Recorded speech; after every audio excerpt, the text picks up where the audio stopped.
you believe in cause and effect? Just in relative language it's useful, but no, you'll never find the beginning to anything. You can never find where one thing starts and another thing ends. Just limitedly in language we can say, pass us the chocolates or something, and then the chocolates are passed. But at what point does that begin? You had to have a body, your parents had to meet, your grandparents had to meet, there had to be a big bang.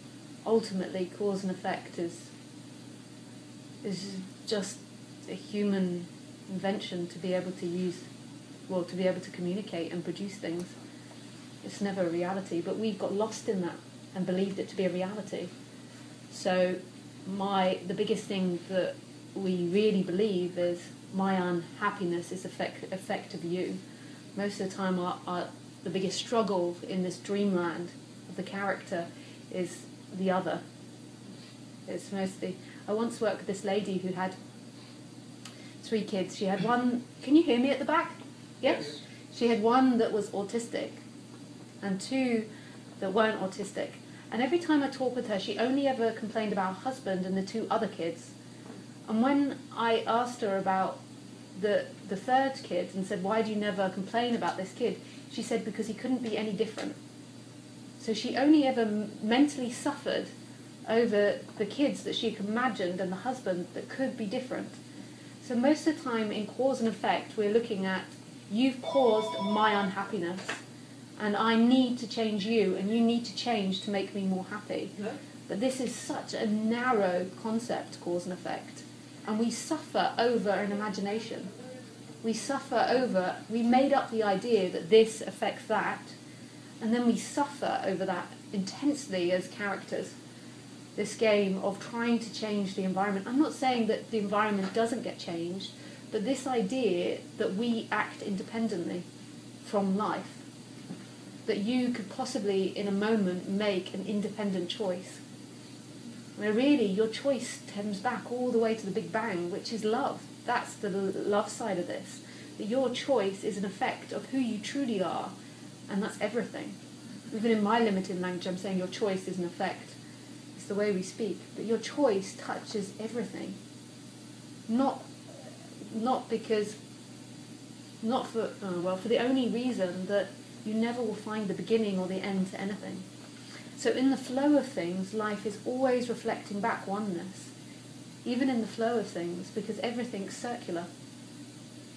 That's so beautiful. Well, it's not beautiful on the idea of free will, because that's very painful to the idea of free will.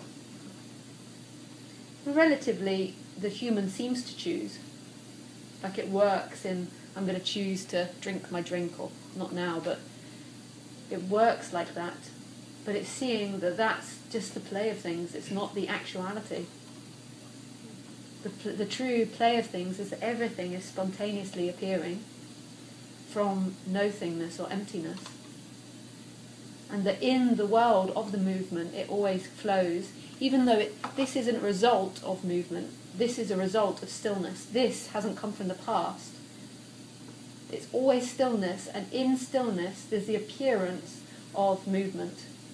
We look at it like this is a result of where we've come from. But actually, this is a result of nothing or stillness. And in stillness, movement appears.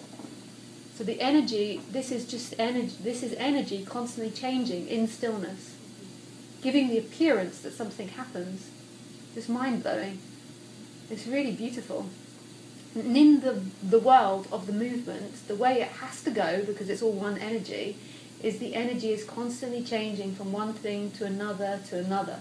But the energy, the source of the energy is stillness, not more energy.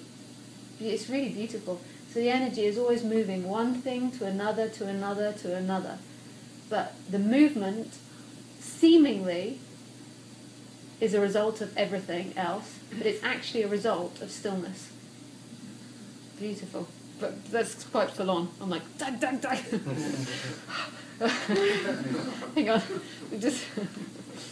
I get my gun out sometimes. My verbal gun, or my turkey. I always think the English sound like turkeys. Like, the turkey face. Not the Americans. The Americans don't sound like turkeys.